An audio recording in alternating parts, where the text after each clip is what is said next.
Your phone is spying on you right now. Not maybe, not possibly. Right now, as you're watching this video, your Android device is collecting your voice, your location, your browsing habits, your app usage, your sleep patterns, and even the photos you take with Google Lens, and sending all of it back to Google's servers without asking your permission. And here's the part that should make your blood run cold. Google just made a move that changes everything. A move so massive, so calculated, and so quietly executed that most Android users around the world have absolutely no idea it is happening. If you do not take action before July 1st, you will lose a level of control over your own device that you may never get back. So stop what you're doing. Put everything else on pause. Because what I am about to tell you in the next few minutes could be the most important thing you hear all year about your smartphone. Let me set the scene for you.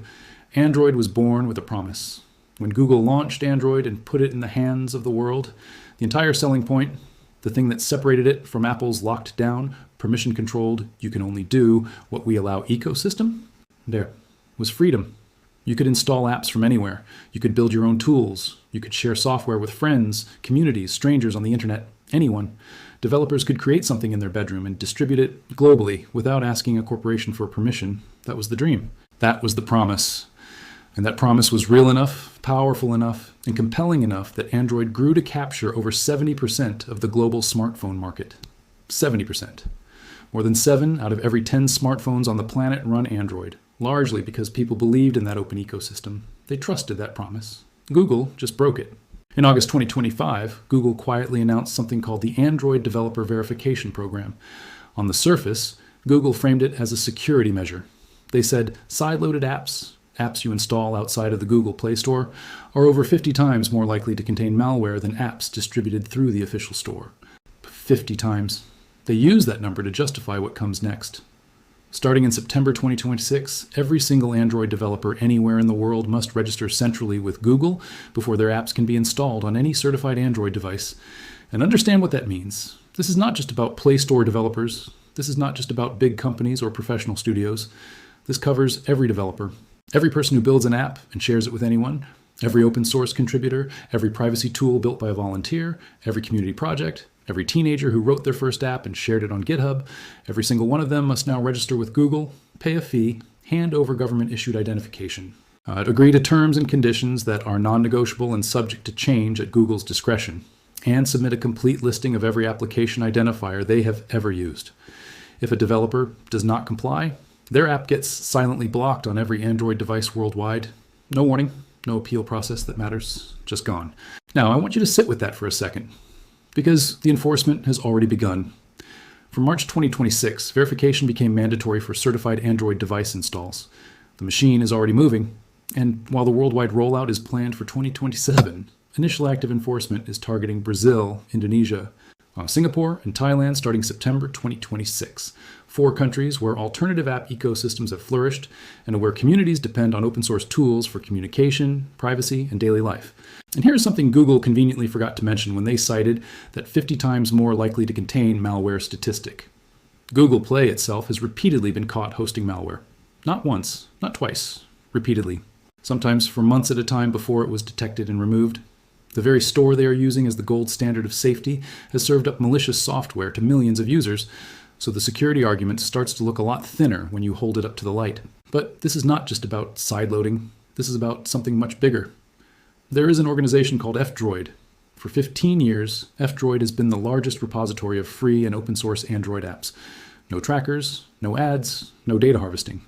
Just clean, verified, community-built software that respects the people who use it. Apps like NewPipe, which lets you watch YouTube without ads or tracking. Signal forks built for communities who need genuine privacy.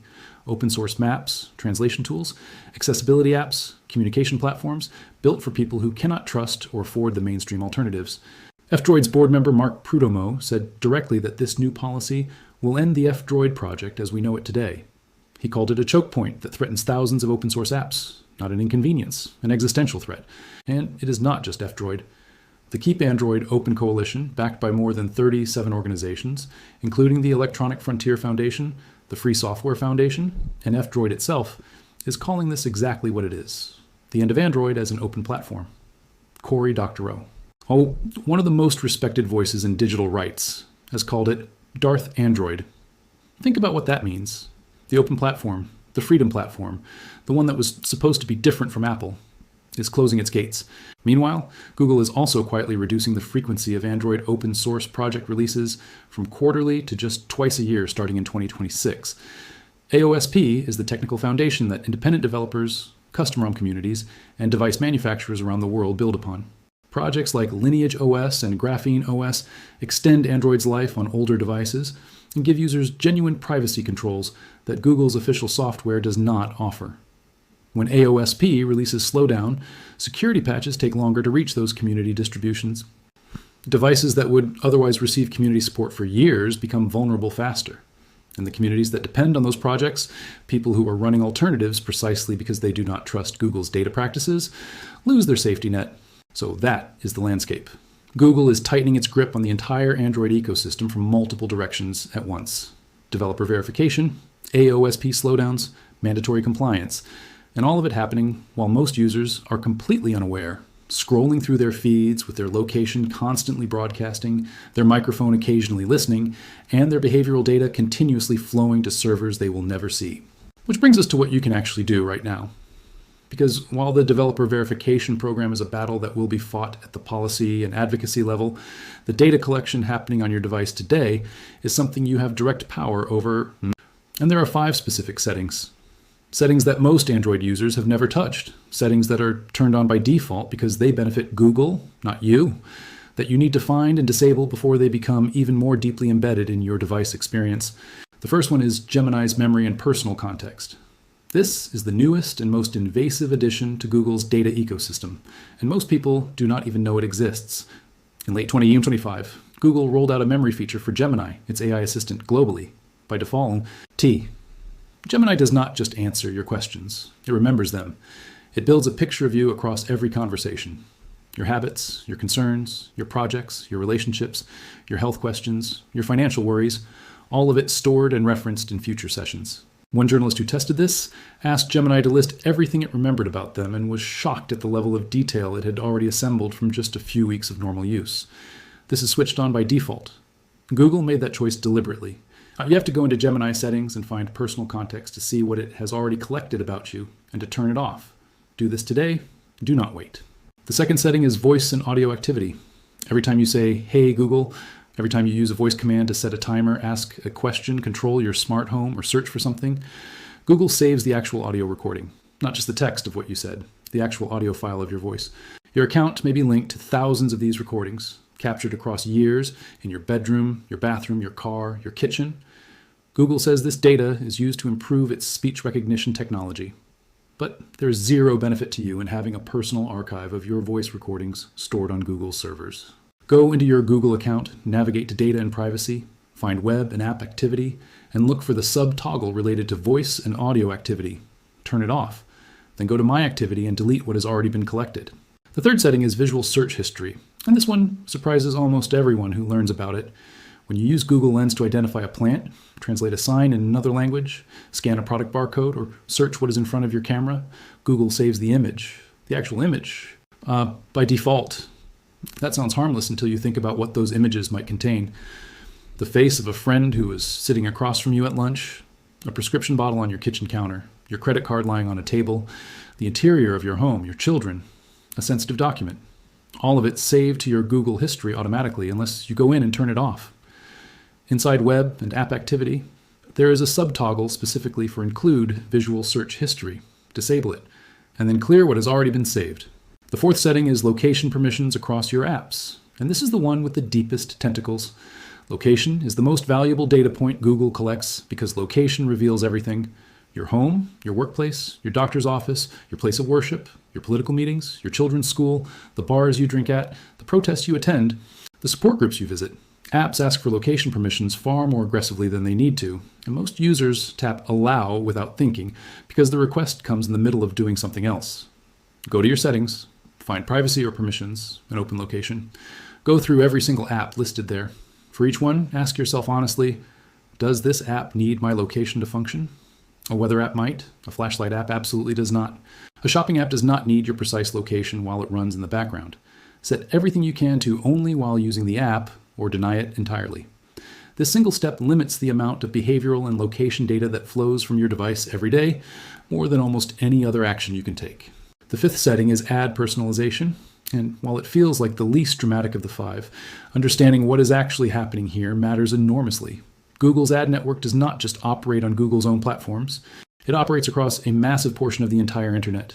Every website that runs Google Analytics, every page that uses Google fonts, every site that shows a reCAPTCHA checkbox, and that is an enormous percentage of every website you will ever visit, is feeding behavioral data back into Google's advertising infrastructure. Your Google account's ad personalization setting does not stop that collection. It stops Google from using those inferences to target you with personalized ads inside Google's platforms. That is a meaningful but limited control. Go to myadcenter.google.com and turn off personalized ads. Then go through the sensitive categories: gambling, weight loss, political content, financial products, and restrict the ones that feel most intrusive to you. It is not a complete solution, but it removes the most pointed targeting from your daily experience. Now, I want to be completely honest with you, because this channel does not do fear without facts, and you deserve the full picture. Adjusting these 5 settings will meaningfully reduce the most visible and the most personally invasive forms of data collection that Google conducts through your device. But it will not make you invisible. Even with web and app activity turned off, Google still logs your searches. Even with location history disabled, your Android device's location can be triangulated through cell towers. Even with voice activity turned off, the data already collected still exists until you manually delete it. The infrastructure of Google's data operation is built into the internet itself at a level that no single settings toggle fully reaches. The settings matter. They are real, and they are worth doing. But they are the beginning of taking back control, not the end. And taking back control is exactly what is at stake right now. Because the developer verification program is not just a technical policy. It is a declaration about who owns your device. You bought your phone, you paid for it, you carry it with you everywhere. It holds your memories, your communications, your financial information, your health data, your most private thoughts typed into search bars at 2 in the morning.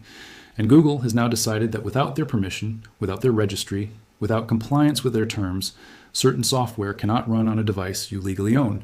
The Keep Android Open Coalition is fighting this. The Electronic Frontier Foundation is fighting this. 37 organizations are fighting this. But the clock is running. The enforcement machinery is already in motion, and the window to push back, through awareness, through advocacy, through making noise, is closing. Here's what you should do right now, in order. First, go through those 5 settings today. Gemini personal context, voice and audio activity, visual search history, location permissions across all your apps, ad personalization. Find each one, disable it, delete the data that has already been collected where the option exists. Second, go to keepandroidopen.org and read what the coalition is asking people to do. Sign their open letter, share it, make noise. Third, talk about this. Send this video to someone who uses an Android phone. Most people have never heard of the developer verification program. Most people do not know what F-Droid is or why it matters. Most people do not realize that the open platform they chose over Apple is in the process of becoming something that looks a lot like what they were trying to avoid. Awareness is not nothing. Awareness is how policy changes. The story of Android has always been about the tension between a corporation's commercial interests and the genuine freedom it promised its users. Google needs data to run its advertising business. That business generates hundreds of billions of dollars every year. The openness of Android, the ability to sideload, the ability to run alternative app stores, the ability to use software Google did not approve.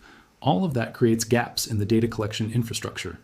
The developer verification program closes those gaps. The AOSP slowdown weakens the communities building outside Google's control. The default on settings for voice, location, visual search, and AI memory maximize the data flow from the hundreds of millions of people who never open their privacy settings at all. This is not an accident. This is architecture.